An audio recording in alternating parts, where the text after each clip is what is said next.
This is Maxwell Air Force Base, headquarters and nerve center of the Air University. From here, the Air University conducts and controls professional military education of Air Force officers. So vital is this function that the university constitutes a major command of the United States Air Force. At the Air University, officers are provided with the expertness in the profession of arms so necessary in today's space age. Here, Allied officers come from over 62 different nations of the free world to study and share professional knowledge with our Air Force. A good part of their curriculum is devoted to the customs and heritage of these United States of America.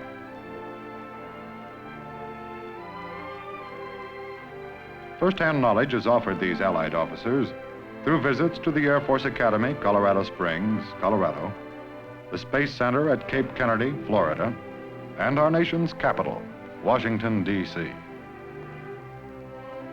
On one such trip, these Allied officers visited the historic area of Jamestown, Williamsburg, and Yorktown, Virginia, a region that had much to do with the shaping of our nation's past that forms the present. The Coast Guard, one of our oldest armed services, along with the Air Force, the youngest, invites groups of Allied officers to tour this historic area. These officers are learning about the birthplace of our culture, and this is a most vital part of their visit. The people of Virginia are proud of these replicas of sailing ships that brought the founding fathers to these shores.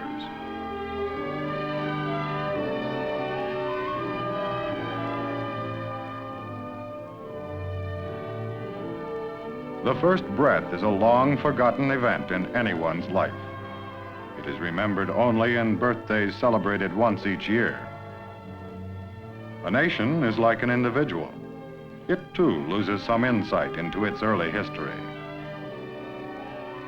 Ours is a nation formed by many lands, a culture carved from a wilderness of an unexplored country, carved by brave men in small ships. It was they who took the first English step in the New World, Jamestown. Though other nations were already well established, England's first permanent settlement was Jamestown, founded in 1607. Our friends can see where the early Virginians lived and the way they protected themselves from the unknown.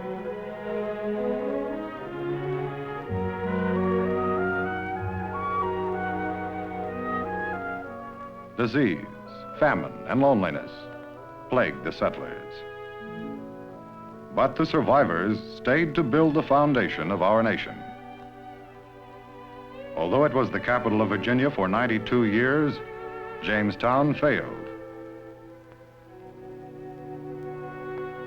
An inadequate harbor and poor land caused most of its citizens to move inland about 6 miles and start a community called Middle Plantation, which later became Williamsburg, named after King William of England.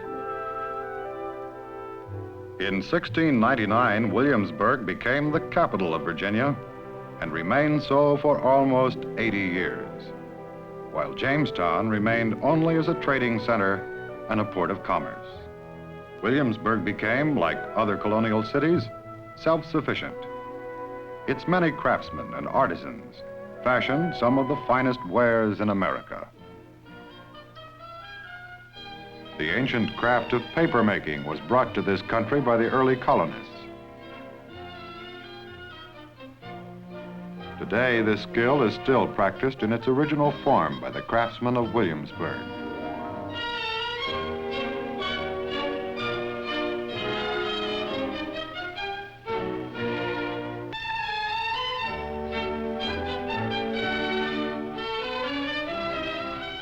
The Declaration of Independence and many other important documents relating to our history were made on this paper and are still well preserved.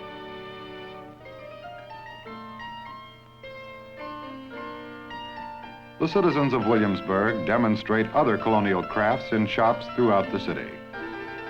Our Allied visitors observed the craftsmen at work in authentic surroundings. The wigmaker's skill was much in demand, thus making him an integral part of the community. Individualism and personal initiative became foremost. The city boomed with excitement. Courts and assembly were in session twice a year. They made laws to protect themselves, tried offenders, and a jail was built.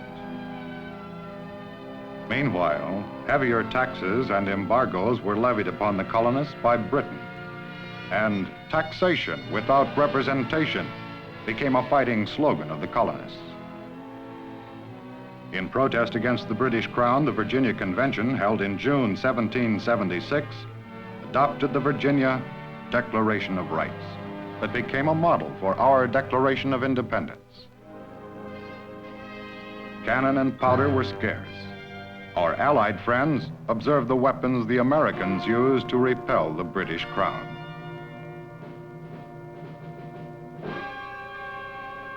Tempers flared. The fight for freedom began. All the colonies banded together for the fight.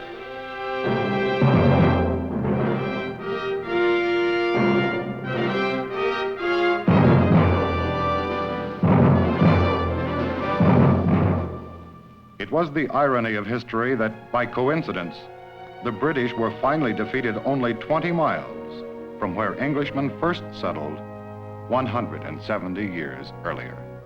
Victory came about only with the help of our first allies. The French Navy sealed off the British fleet in the York River, and the American Army, along with the French, moved in by land, isolating the Redcoats at Yorktown.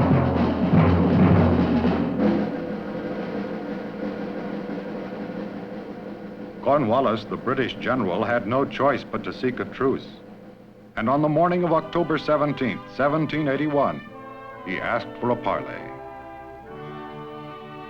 The treaty was drawn up on the 19th at the Moore House, which stood less than a mile from the battlefield.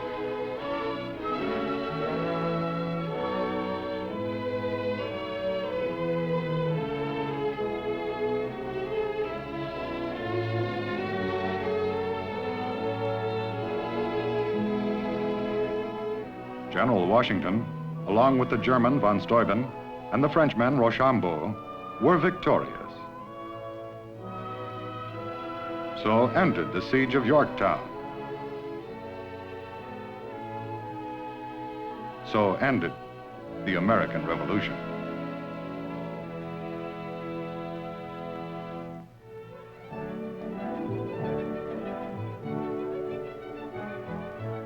After the war, Williamsburg was left behind by the march of civilization, as was Jamestown nearly a century earlier.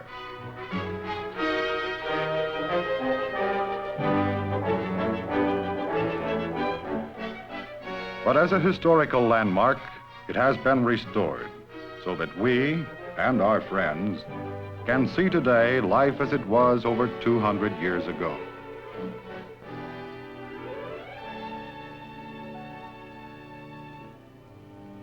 In the room where the burgesses of Virginia met, a cordial welcome was extended by the mayor of Williamsburg. Our hostess explains the historical background of the Colonial Assembly.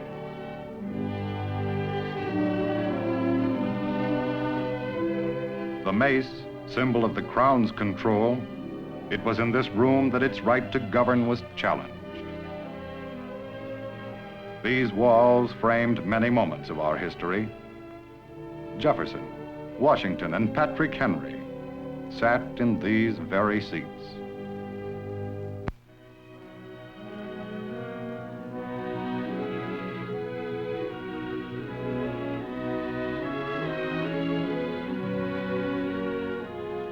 This restored chapel still stands on the shores of the James River, where it was built more than 300 years ago, perhaps in eulogy to the settlers' search for religious freedom, a search that founded a new way of life.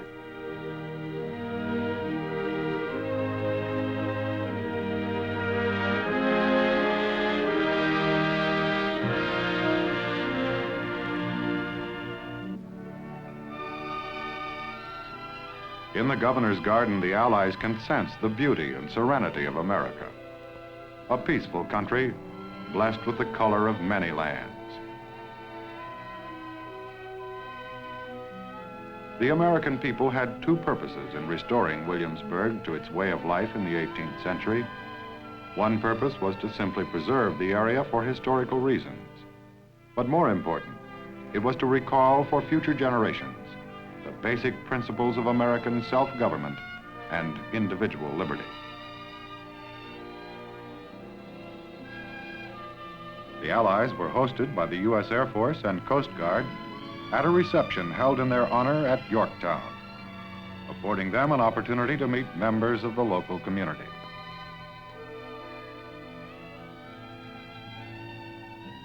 The warm hospitality shown our friends was reminiscent of colonial Virginia.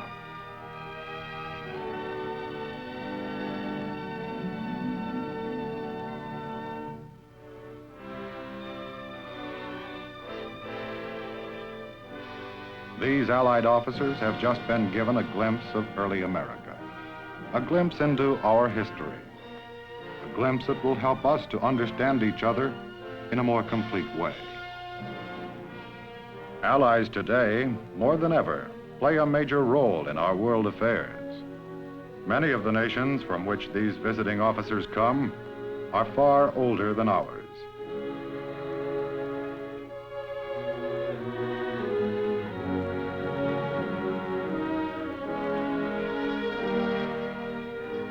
In the past, they have contributed directly to our culture, so directly, in fact, that their heritage is now partly ours. Our allies leave the Air University of the United States Air Force having broadened their professional and educational skills and achieved a mutual understanding with our armed services. We have much in common, not only in the history we have shared, but in the history we are sharing. These Allied officers bring to us today a renewed friendship and a refreshing dedication to liberty for our new world.